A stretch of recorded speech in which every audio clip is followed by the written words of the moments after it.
হ্যাঁ হ্যাঁ, একদম বাংলাতে বলুন। আচ্ছা, আপনার নাম আর দোকানের নাম বলুন। নাম হচ্ছে বৃহস্পতি দাস, দোকানের নাম মানিকবাড়ি সংগীত শিল্পালয়। আর এটা হচ্ছে খেজুরিতে, তাই? এটা খেজুরিতে, আমার বাড়ি জলকা, দোকানটা কলাগাছা। আচ্ছা, আর আপনি এটা কবে থেকে কতদিন ধরে করছেন? এটা আমি করছি 27 বছর। 27 বছর ধরে? ওকে। আর আপনি নিজে করছেন না এর আগে আপনার বাবা কেউ করে গেছেন? আমাদের জেনারেশনে কেউ এগুলো করেনি, শুধু আমি করেছি। তো এটা আপনি হঠাৎ ভাবলেন কি করে, হলো কি করে? ভাবলাম বলতে, তখন যখন আমি 7-8-এ পড়ি, তখন বাড়ির প্রিপারেশন এমন ছিল, ইনকামের জায়গাটা খুব কম ছিল, কিন্তু আমাদের সম্পত্তি যদি প্রচুর ছিল, কিন্তু ইনকামের জায়গাটা তখন কম। তখন আমি ভাবলাম যে কি করবো কি করবো। তারপরে যখন 9-এ পড়ি, তখন আমি দেখলাম যে কিছু একটা কাজ করতে হবে, নাহলে সংসারটা চলছে না। হ্যাঁ, এবারে বাবা এমন ছিল, আমাদের অ্যাকচুয়ালি ঠাকুরের পুজো করে দিন চলত। মানে আগে করা যে 400 বছর আগের পুরোনোর ভাগবত থাকে, সেই ঠাকুর আছে আমাদের বাড়িতে, ঠিক আছে। সেগুলো তখন তো যজমানি কাজ করে বেশি টাকা পেতো না, সেই জন্য জায়গা জমি চাষবাস এগুলো মেনটেন্স হতো না। সেই জন্য তখন আমি কি করলাম, বাড়িতে দাদাও ছিল, দাদা একটু রুখা টাইপের, এই জন্য আমি কি করতাম, মা বিড়ি বাঁধতো, সেই বিড়ি বেঁধে আমাকে পড়িয়েছে। কিন্তু সেই এরিয়াতে আপনাদের কি শাকের কাজ হতো না? ওইখানে একজনের শাকার দোকান আছে। আচ্ছা, ছিল তাই? হ্যাঁ, ওই দোকানে আমি থাকতাম। মাসে আমাকে 600 টাকা করে দিত, ঠিক আছে। এবারে তখন এটা কোন বছরের কথা বলছেন? তখন আমি, ওটা হবে 96 সাল, 1996। তখন আপনি 6 বছর বয়স? না, তখন আমি 9-এ পড়ি। আচ্ছা, তা তার মানে 14 বছর বয়স। হ্যাঁ, 14-15। হ্যাঁ হ্যাঁ। তারপরে 98 সালে মাধ্যমিক দিলাম, 2 বছর দোকানে আছি, এই কাজ করছি, 600 টাকা করে দিত।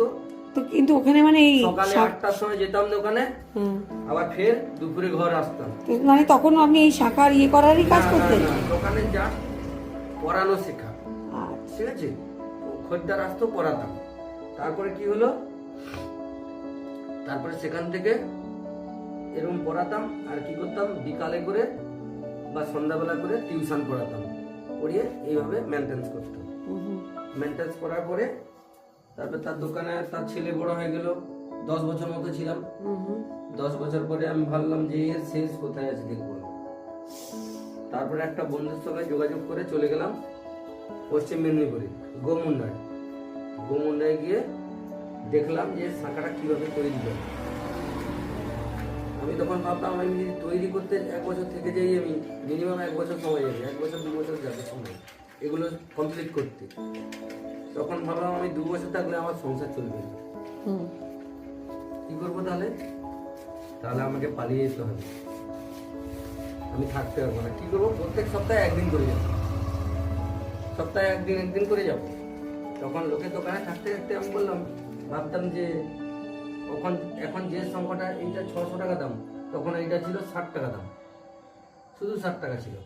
এটা কি করলাম, এটা সেই দোকানে থাকতে থাকতে পয়সা জমিয়ে 6000 টাকা জমা করলাম। জমা করার পরে 1 বস্তা এই সংখ্যক কিনলাম, 1 বস্তা কিনে কারিগর দিয়ে কাজ করে হাজারা গেল 7000 টাকা। 7000 টাকা ও বাকি রাখলো 1000 টাকা, ওটা এসে বিক্রি করলাম 13000 টাকা। আচ্ছা, ডবল। হ্যাঁ, তারপরে ওই থেকে আমার ব্যবসা শুরু। ওই থেকে প্রত্যেক সপ্তাহে 3 বস্তা 4 বস্তা 5 বস্তা 10 বস্তা করে মাল কাজ করতাম কারিগর দিয়ে। 6000 টাকা কেনা, 12000 টাকা 13000 টাকা বিক্রি, আর কোনো পোকা টোকা থাকতো না তখন। ওইটা ব্যবসা করতে করতে করতে করতে সেই থেকে আমি সাকসেস বাড়ি তৈরি করেছি, সব করেছি। 2 ছেলে, বড় ছেলেকে উচ্চ মাধ্যমিকের পরে ম্যানেজমেন্ট করিয়েছি, পড়ানোর পরে ও ব্যাঙ্গালোরে জব করে, হন্ডা কোম্পানি, স্যালারিও ভালো। ছোট ছেলে সায়েন্সে পড়ছে, মাধ্যমিক দেওয়ার পরে। বাড়িও করেছি 15-16 লাখ টাকার মতো খরচা করে। গয়না টয়নাও অভাব নেই, মোটামুটি চলে যায়।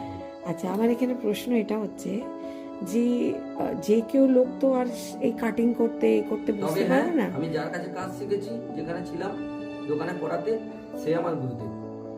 আমি ইচ্ছে করলে আমার বাড়ির সামনে দোকান করতে পারতাম, কিন্তু আমি করিনি। বাট এই কারণে যে গুরুর সামনে আমি দোকান করবো না। আচ্ছা, এটা তার কম্পিটিশন না, এটা আমার সততা। নিশ্চয়ই, মানে ওর শ্রদ্ধা করি এখনো পর্যন্ত, এখনো প্রচুর ভালোবাসে। তো আমার এখানে একটাই বক্তব্য হচ্ছে যে এই এই যে- কাজটা শিখা কি করতাম, প্রত্যেক সপ্তাহে একবার করে দিতাম ওই যে মালটা কিনতে, ওইখানে আমি কারিগরের কাছে বসতাম, দেখতাম একটু, ওই দেখে দেখে আমার শিক্ষা হয়ে গেছে। হ্যাঁ, তো এখন আমার এখানে প্রশ্ন হচ্ছে এই যে যে কোনো লোক এইটা বানাতে পারে না, কারণ এর মধ্যে হাতের একটা সূক্ষ্মতা এসবের দরকার আছে। কাজ শিখতে গেলে যেসব কাজ করায়, তা খাটায়, আপনার কি ড্রয়িং এর আগে বা না, আঁকার কোনো না, ইন্টারেস্ট না, ছিল? না, কোনো নেই। তো সেটা আপনি কি করে গ্রো করলেন? শুধু আমার মনে কনফিডেন্স ছিল যে আমাকে কিছু করতে হবে, মনের জোরে ছিল। এই নয় না তো আপনার বাড়িতে মা না, বা না, কেউ ছিল যে না, না, আঁকা বা কিছুতে ছিল? কেউ নেই। আপনি কাইন্ডলি যদি বাড়িতে যান আমিও নিয়ে যেতে পারি, কোনো- হ্যাঁ, না না না, শান্ত বলে না আঁকা বা এই একটা আর্ট লাইন একটু দরকার আর কি, কোনো আর্টই না, কারণ এটা একটা রকমের স্কাল্পচার তো, কার্ভিং না। প্রথমে যখন শিখি কমা মালগুলো যেগুলো বাতিল মাল, সেগুলো কাজ করতাম, সেগুলো করে হ্যান্ডটাকে সেটিং করেছি, তারপরে কাজ করেছি। দারুণ, ওকে। তা আপনি একটুখানি কাজ করে দেখিয়ে দেবো। হ্যাঁ, প্রথমে আপনি কি শাকগুলো নেন আর দিয়ে এই যে নিয়েছি, এটা একদম কিছু নেই, দেখেন এই যে ডিজাইন বিহীন, এটা প্লেন, কোনো কিছুই নেই এর মধ্যে, হুম, এর মধ্যে কিছু নেই, শুধু হাঙর মুখটা করা আছে, হুম। এই যে প্লেন।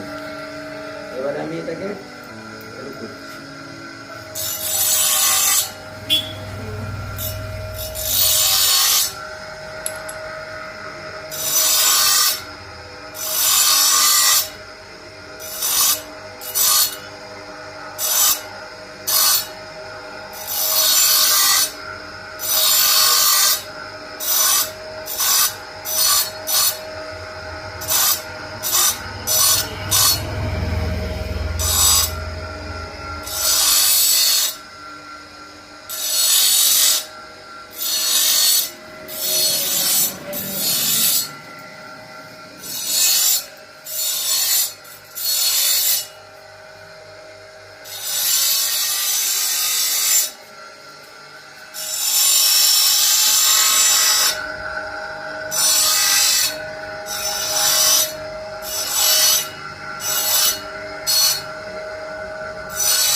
এরকম ভাবে ডিজাইনটা হয়, না, আউট অফ ফোকাস হয়ে কোনো কোনো কোথাও লেখা নেই, আঁকা নেই, মন থেকে সব।